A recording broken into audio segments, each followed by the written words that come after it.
সম্পদ সম্পর্কে বলবেন, কতটুকু সম্পদ থাকলে কোরবানি করতে হবে, কোরবানি গোশত ফ্রিজ রাখা যাবে কিনা, কোরবানির সামর্থ্য থাকা সত্ত্বেও কেউ কোরবানি না দিলে গুনাহগার হবেন কিনা, কোরবানি করার সময় ওই পশুতে যতজন শরীক থাকে ততজন ব্যক্তির নাম নিয়ে গরু জবাই করা হয়, এটা কতটুকু যৌক্তিক, আকিকা না দেওয়া থাকলে কি কোরবানি দিতে পারে, যারা কোরবানি দেয় সেসব আত্মীয়কে কি কোরবানির গোশত দেওয়া যাবে, অনেকে গোশত না দিলে আবার মাইন্ড করেন তবুও তাদের প্রচুর গোশত হয়। ফজরের নামাজের পর ঘুমানো শরীরে বিধান কি, রুমে অ্যাটাচড বাথরুম থাকলে সেই রুমে নামাজ পড়লে কি নামাজ হয় না, দোয়া কুনুত ছাড়া কি ভিতরের নামাজ হবে, পেঁয়াজ খেয়ে মসজিদে গেলে কি গুনাহ হবে। আর বিলম্ব না করে আপনাদের যে সমস্ত প্রশ্ন ইতিমধ্যে পেয়েছি সেগুলোর উত্তর দেওয়ার পর আমরা শুরু করছি। এমডি জাহিদুল ইসলাম জানতে চেয়েছেন, আকিকা না দেওয়া থাকলে কি কোরবানি দিতে পারে। আকিকার সাথে কোরবানি কোনো সম্পর্ক নেই, দুটো সম্পূর্ণ দুই ধরনের ইবাদত। আকিকা না থাকলেও কোরবানি দিতে পারেন, আকিকা না দিলেও কোরবানি দিতে পারেন। মালিক শাহ জাইন আপনি জানতে চেয়েছেন, যারা কোরবানি দেয় সেসব আত্মীয়কে কি কোরবানির গোশত দেওয়া যাবে, অনেকে গোশত না দিলে আবার মাইন্ড করেন তবুও তাদের প্রচুর গোশত হয়। কোরবানি দিলেও তা কাউকে কোরবানির গোশত দেওয়া যেতে পারে, কারণ আল্লাহ রাব্বুল আলামিন কোরবানির গোশত সম্পর্কে কোরআন কারীমের একাধিক জায়গায় বলেছেন যে নিজে খাও এবং যারা অভাবী নন তাদেরকে অন্য মানুষদেরকেও দাও, যারা অভাবী মানুষের কাছে চায় তাদেরকেও দাও। তার মানে এখানে আত্মীয় স্বজন যারা সলভেন্ট আছেন, আত্মীয়তার বন্ধন স্বরূপ তাদের জন্য কিছু হাদিয়া আপনি পাঠাতে পারেন, এতে কোনো দোষের কিছু নেই। ফাতেমা জানতে চেয়েছেন, ঘুমের কারণে ফজরের নামাজের সময় উঠতে না পারলে যখন ঘুম ভাঙবে সাথে সাথে কি নামাজ পড়ে নিতে হবে নাকি ফ্রেশ হয়ে আস্তে ধীরে পড়া যাবে। এক্ষেত্রে রাসূল আকরাম সাল্লাল্লাহু আলাইহি ওয়াসাল্লামের যে হাদিস রয়েছে সেটি হলো, মান নামা আন সালাতিন আও নাসিহা ফালইউসাল্লিহা ইযা যাকারাহা ফাইন্না যালিকা ওয়াক্তুহা। যে ব্যক্তি ঘুমিয়ে পড়েছেন এবং ঘুমের প্রাবল্যের কারণে সালাত মিস হয়েছে কিংবা ভুলে গেছেন, এরকম ব্যক্তি যখন স্মরণ হবে অথবা ঘুম থেকে যখন জাগ্রত হবেন তখনই সালাত আদায় করবেন, সেটাই তার ওয়াক্ত। অবশ্যই তিনি ফ্রেশ হয়ে সালাত আদায় করবেন, ফ্রেশ হওয়া সালাত আদায় করতে পারবেন না, কিন্তু ফ্রেশ হওয়ার মানে এই নয় যে ঘন্টাকে ঘন্টা তিনি অন্য স্বাভাবিক কাজকর্ম করে বেড়াবেন আর সালাতকে বিলম্ব করবেন, বরং তার উচিত হবে খুব দ্রুততার সাথে ফ্রেশ হয়ে সালাত আদায় করে নেওয়া। এরপরে মাজারুল ইসলাম জানতে চেয়েছেন, হারানো টাকা কি করব, মালিককে অনেক খোঁজাখুঁজির পরেও পাই নাই, যদি পরিমাণ অনেক অল্প হয় আপনি গরিব হলে আপনি নিজে খেয়ে ফেলতে পারেন অথবা অন্য কাউকে দান করে দিতে পারেন, আর যদি অনেক বেশি হয় তাহলে যথেষ্ট খোঁজাখুঁজি করার পর, যথাযথ উপায়ে খোঁজাখুঁজি করার পর, বিজ্ঞপ্তি দেওয়ার পর, আশেপাশে ঘোষণা দেওয়ার পর কোনোভাবে পাওয়া না গেলে পাওয়ার আশা ছেড়ে দিলে আপনি এই টাকাটা কোনো গরিব দুঃখীকে দান করে দিতে পারেন।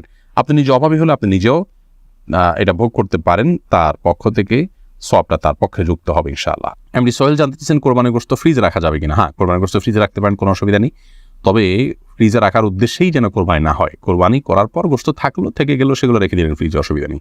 ইসমাইল দেওয়ান জানতে চেয়েছেন, পেঁয়াজ খেয়ে মসজিদে গেলে কি গুনাহ হবে। পেঁয়াজ বলতে কাঁচা পেঁয়াজ যদি খান, কাঁচা পেঁয়াজ খেয়ে সেই অবস্থায় মসজিদে যাওয়া নিষেধ, হাদিসে স্পষ্ট নিষেধ আছে। তার কারণ হলো মসজিদে ফেরেশতা থাকে, অন্য মানুষরা আছেন, কাঁচা পেঁয়াজ খেলে মুখে দুর্গন্ধ হয়, সে দুর্গন্ধ নেই, মসজিদে গেলে আশপাশের লোকদের কষ্ট হবে, ফেরেশতাদের কষ্ট হবে, সেজন্য হাদিসে নিষেধ আছে। অতএব কাঁচা পেঁয়াজকেও খাওয়ার পর ভালো করে মুখের দুর্গন্ধ দূর করে, সেটি অন্য কিছু খেয়ে হোক, ব্রাশ মেসওয়াক ইত্যাদি হোক, যেভাবে হোক, অন্য কোনো উপায়ে মুখের দুর্গন্ধ দূর করে তারপর তিনি মসজিদে যাবেন। মিজানুর রহমান শামীম আপনি জানতে চেয়েছেন, কোরবানির সামর্থ্য থাকা সত্ত্বেও কেউ কোরবানি না দিলে গুনাহগার হবেন কিনা।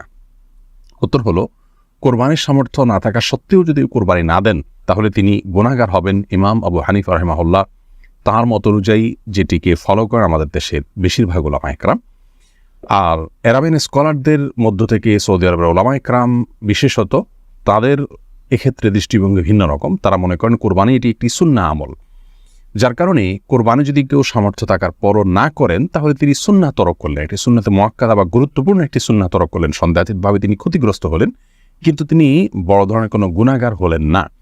যেমনটি আমাদের উলামা ইকরাম মনে করেন ওয়াজিব তরক করার গুনাহগার হবেন সামর্থ্যবান ব্যক্তি কোরবানি না দিলে। আমাদের উলামা ইকরামের দলিলটি অত্যন্ত সমৃদ্ধ। এক্ষেত্রে নবী সাল্লাল্লাহু আলাইহি ওয়াসাল্লাম বলেছেন যে ব্যক্তি কোরবানি করার সামর্থ্য রাখে অথচ কোরবানি করল না, সে যেন আমাদের ঈদগাহে না আসে। এবং এই মর্মে কাছাকাছি ধরনের ভাষ্য অনেকগুলো হাদিসে আসছে, যেই ভাষ্য থেকে বোঝা যায় যে নবী সাল্লাল্লাহু আলাইহি ওয়াসাল্লাম সামর্থ্যবানদেরকে কোরবানি করতে আবশ্যক করেছেন, আবশ্যিকভাবে নির্দেশ করেছেন, এবং না করলে তার জন্য তিনি সতর্কবাণী দিয়েছেন। অতএব সামর্থ্যবানদের জন্য কোরবানি না করে থাকাটা অনুচিত হবে আমরা মনে করি। যদিও বিপরীত দিক থেকে যারা এটিকে সুন্নাহ মনে করেন তাদেরও দলিল হলো নবী আলাইহিস সালাম বিভিন্ন হাদিসে এটিকে সুন্নাহ বলে অভিহিত করেছেন, ইব্রাহিম আলাইহিস সালামের সুন্নাহ বলেছেন, তো সেই জায়গা থেকে তারা এটিকে সুন্নাহ বলেন। লামিয়া সুলতানা জানতে চেয়েছেন, পরিবারের বাবা বড় ভাইয়ের সামনে মাথায় ওড়না না থাকলে কি পাপ হবে। না বোন, পাপ হবে না।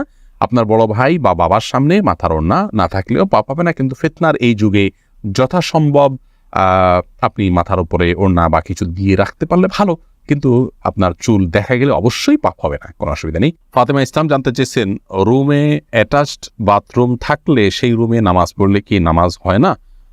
এটা কতটুকু সঠিক? না, এটা ভুল কথা। অ্যাটাচড বাথরুম থাকলে সেখানে নামাজ হবে না এমন কোনো কথা কোরআন অথবা হাদিসের কোথাও বলা হয়নি।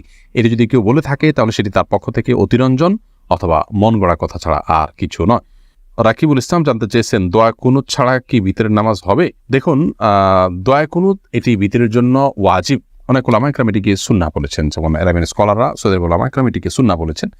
তো সাধারণ এবং স্বাভাবিক অবস্থাতে ভিতরের নামাজ এটিতে দোয়া কুনুত পড়া উচিত এবং কোনো কারণ ছাড়া দোয়া কুনুত ছাড়া নামাজ পড়া উচিত নয়। হ্যাঁ, কেউ নমুসলিম হলেন, তিনি জানেন না, তাহলে তার জন্য জায়েজ আছে। বিকল্প হিসাবে তিনি যে কোনো দোয়া ওই জায়গায় দাঁড়িয়ে করলেন আল্লাহর কাছে, তাতে ইনশাআল্লাহ বিদিনিল্লাহ তার ভিতরের সালাত আদায় হয়ে যাবে, কিন্তু এটাকে নিয়ম বানিয়ে নেওয়া উচিত নয়। এরপরে যে প্রশ্ন আমি দেখতে পাচ্ছি, তাহলে এমডি সাইদুর রহমান আপনি জানতে চেয়েছেন, কোরবানি করার সময় ওই পশুদের যতজন শরীক থাকে ততজন ব্যক্তির নাম নিয়ে গরু জবাই করা হয়, এটা কতটুকু যৌক্তিক?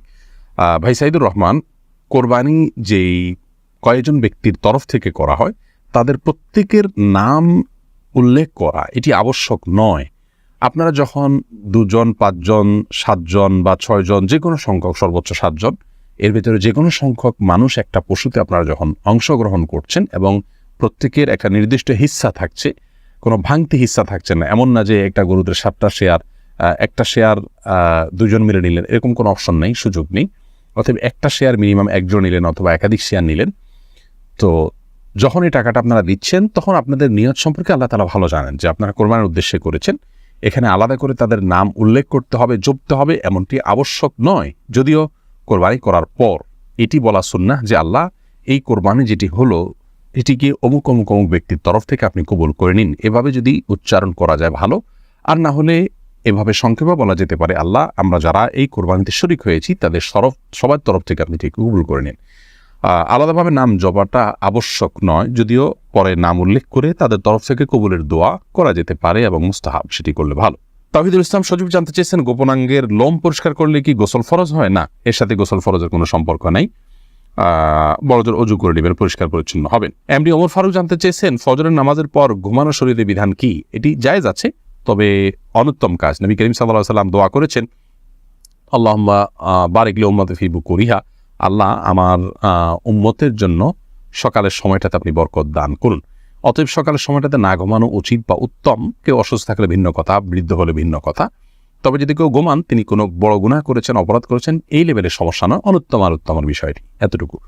তাছাড়া নবী সাল্লাল্লাহু আলাইহি ওয়াসাল্লাম সকালে ঘুমাতেন না কখনো, সেজন্য এটি সুন্নতের খেলাফ। এরপরে নাইমুল হক আজাদ জানতে চেয়েছেন, কোরবানির নিসাব পরিমাণ সম্পদ সম্পর্কে বলবেন, কতটুকু সম্পদ থাকলে কোরবানি করতে হবে? কোরবানির নিসাব হলো যাকাতের নিসাব। একজন মানুষের কাছে 595 গ্রাম রূপা বা তার সমমূল্য যদি থাকে তাহলে তার উপরে কোরবানি বর্তাবে, এবং সেই নিসাবটি হলো বর্তমান বাজার মূল্য হিসাব করলে আপনার 595 গ্রাম রূপার যে মূল্য আছে সেটি হয়তো 40 বা 50 হাজার টাকা বা তার কাছাকাছি ফিগারে থাকবে।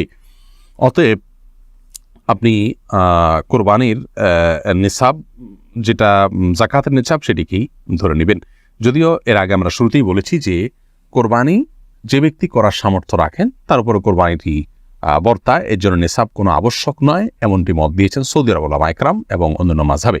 হানাফি মাযহাব বা আমাদের ওলামা ইকরাম বা আমাদের দেশে যে স্কুল অফ থট ওলামা ইকরাম ফলো করে থাকেন, সেটিতে আপনার আপনার যাকাতের নিসাব হলে তখন কোরবানি আবশ্যক হবে বা বর্তাবে। যেহেতু এটি একটি দ্বীনি প্রোগ্রাম, কোরআন এবং হাদিসের ইলম ভিত্তিক প্রোগ্রাম, অতএব এই প্রোগ্রামটি অন্যদেরকে দেখার সুযোগ করে দেওয়ার নিয়তে শেয়ার এবং ওয়াচ পার্টি করুন এবং অফুরন্ত সওয়াবের ভাগীদার হন।